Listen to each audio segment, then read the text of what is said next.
오늘 말씀을 보면은 대제사장의 무리들이 예수님을 데리고 로마 총독 빌라도에게 갔습니다. 왜냐하면은 그 당시는 로마가 지배하고 있었기 때문에 죄인을 사형시킬 수 있는 권한은 오직 로마 총독에게만 있었기 때문에 그렇습니다. 이렇게 예수님을 만난 빌라도가 묻습니다. 내가 유대인의 왕이냐? 예수님 대답하시죠. 내가 그렇다라고 대답하십니다. 그런데 빌라도가 묻는 유대인의 왕하고요, 예수님이 대답하는 유대인의 왕은 말은 같지만 의미는 전혀 달라요. 빌라도가 물었던 예수님의 왕에서 왕은 정치적인 왕입니다. 로마의 반란을 일으키는 반란군의 지도자냐 이런 뜻이고요. 예수님이 대답하신 유대인의 왕이라는 말은요, 종교적인 왕이에요. 그래서 같은 이 사건을 기록한 요한복음 보면 주님 이렇게 대답하죠. 내가 왕인데 내 나라는 이 땅에 있지 않고 저 하늘에 있다. 그렇게 말씀하시는 거예요. 즉 예수님은 영적인 왕이신 거죠. 그리고 이 예수님의 말은요, 당시 로마법에 의하면 전혀 문제가 안 됩니다. 당시 로마는 굉장히 다른 종교에 대해서 관대했어요. 누구나 자유롭게 자기 종교를 믿게 했거든요.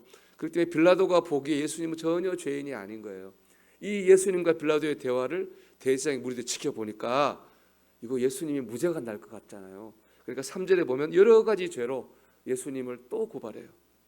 누가복음 23장 보면은 그들이 예수님 고발한 죄는 크게 세 가지예요. 백성을 선동한 죄, 두 번째는 스스로 왕이라고 칭한 죄, 세 번째는 세금을 내지 말라고 한 죄. 세 가지 죄로 예수님을 또 고발하거든요. 이유가 있어요. 당시 로마법에 의하면 사형한 딱 두 가지가 사형에 해당해요. 반란죄, 세금 내지 말라고 한 죄. 이 죄는 사형이에요. 예수님이 백성을 선동하고 자칭 왕이라 한 죄는 반란죄에 해당하는 거고, 세금 내지 말라고 하는 것도 이제 죽을 죄에 해당하는 거죠. 그 대제사장의 무리들은 예수님을 사형시키기로 작정을 했다는 얘기입니다. 그런데 예수님은 이런 죄를 지은 적이 없어요. 백성을 선동한 적도 없고 세금을 오히려 내라고 하셨거든요. 가이사의 것은 가이사에게, 하나님에게 내라고 하셨지 내지 말라고 하신 적이 없거든요. 이들은 예수님이 하지도 않은 말, 하지도 않은 행동을 가지고 누명을 씌워서 예수님을 사형당하게 그렇게 한 거죠. 자, 여러분이 만약에 이 상황에 예수님이라면 어떻게 하겠습니까? 우리가 하지도 않은 말, 하지도 않은 거 가지고 고발을 하고 고소하는 것도 그런데 사형에 해당하는 죄를 뒤집어 씌우려면 어떻게 되겠습니까? 당연히 화가 날 겁니다. 내 억울함을 증명하려고 해명하고 맞고소를 할 겁니다. 그런데 오늘 말씀 보면 예수님은요, 아무 말씀도 하지 않으셨어요. 예수님은 침묵하셨어요. 도저히 침묵할 수 없을 것 같은 상황에서의 예수님의 침묵, 이것이 오늘 우리가 나누고자 하는 묵상의 주제입니다. 예수님은 왜 침묵하셨을까요? 이 침묵의 의미가 무엇이겠습니까? 그것은요, 사람이 아니라 하나님만 보고 나가겠다는 겁니다. 세상이 아니라 하나님의 뜻만 보고 나가시겠다는 거예요. 하나님께 온전히 맡기겠다는 의지의 표현입니다.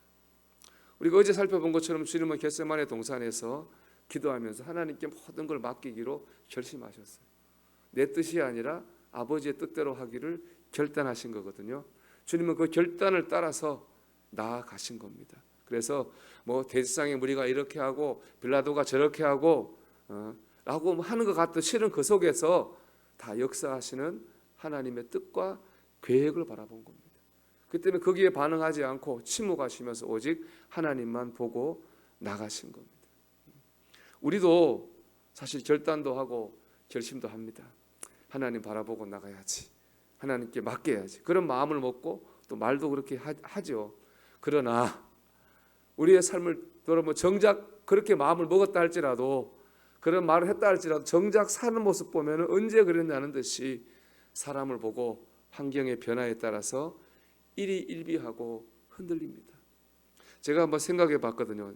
내가 예수님 상황이 어땠을까? 일단 너무 분노했을 것 같아요.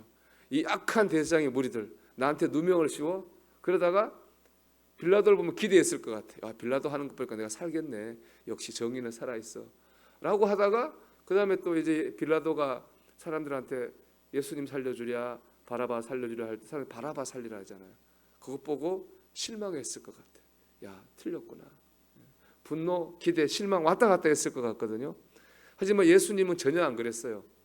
대제사장의 무리를 보고 분노하지도 않으셨고, 빌라도를 보고도 기대를 품지도 않으셨고, 바라바를 살려달라고 예수님 버리는 이들을 보고 실망하지도 않았어요. 아예 그런 거 바라보지도 않으셨어요. 오직 하나님의 뜻만 바라보고 내가 가야 할 길만 바라보셨습니다. 그러하셨기 때문에 십자가를 질 수 있었고 우리를 구원하실 수 있었습니다. 여러분, 하나님만 바라봐야 됩니다. 하나님의 뜻만 바라봐야 됩니다. 하나님께서 내게 주신 길, 내가 가야 할 길, 그 길만 바라볼 때 우리도 우리의 십자가를 질 수 있습니다. 신앙인으로서 무언가 이루어내는 삶을 살 수 있고 결과를 만들어내는 삶을 살 수 있습니다. 유진 피터스 목사님이 쓴 한 길 가는 순례자라는 책이 있거든요. 그게 뭐 그리스도인을 관광객과 순례자로 이렇게 나누고 있어요. 참 그리스도인은 당연히 순례자죠. 순례자 어떤 사람입니까? 한 방향을 바라보고 그 방향에 집중해서 나아가는 사람이 순례자입니다. 근데 그 글에 의하면요, 우리가 순례자가 될 때에 예수님께서 우리의 길이 되어 주신다, 이런 말이 있어요. 참 은혜가 됐어요. 우리가 주님을 바라보고 나갈 때에 주님이 우리의 길이 되어 주십니다. 우리의 생명이 되어 주십니다. 우리의 인도자가 되어 주시고 그 길에서 우리는 주님의 역사하심을 경험하게 될 것입니다. 여러분, 다른 거 바라보지 말고 주님 바라보고 주님이 내게 주신 그 길을 바라보고 나가는 가운데 주님이 내 길이 되어 주시는 그런 역사를 체험하기를 축복합니다. 이를 위해 한 가지 일을 고면합니다. 여러분, 시기를 이겨내야 됩니다. 여러분, 오늘 본문 10절에 보면 이런 말씀이 있습니다. 이는 그가 대제사장들이 시기로 예수를 넘겨준 줄 알미라라. 대제사장의 무리들이 예수님에게 누명을 씌운 이유는 뭐예요? 예수님을 시기한 거예요. 예수님이 사람들에게 인기를 얻고 영향력을 얻으니까 자기들과 비교해 보니까 예수님 영이 훨씬 큰 거예요. 그걸 시기했어요. 시기한 나머지 예수님을 누명을 씌워 죽이는 죄를 범했습니다. 종교 지도자들임에도 불구하고 결국 그들은 예수님을 망하게 하려다가 자기들도 죄를 지었잖아요. 자기들도 망한 겁니다. 여러분, 시기는요, 인간적인 문제가 아니에요. 영적인 문제입니다. 창세기 4장에 보면 형 가인이 동생 아벨을 죽입니다. 왜 죽입니까? 하나님께 예배를 똑같이 드렸는데 하나님께서 가인의 예배는 거절하시고 동생 아벨의 예배는 받은 거예요. 하나님이 하신 거잖아요. 하나님과 관계에서 그거 풀어가야 되는데 가인은요, 동생 아벨을 시기했어요. 그런 나머지 아벨을 죽이고 말았습니다. 그리고 그도 망했죠. 또 사울 왕은 부하 다윗을 너무 시기했어요. 너무 시기한 나머지 왕임에도 불구하고 왕처럼 살지 못하고 일생을 다윗과 비교하다가 불행한 삶을 살고 말았습니다.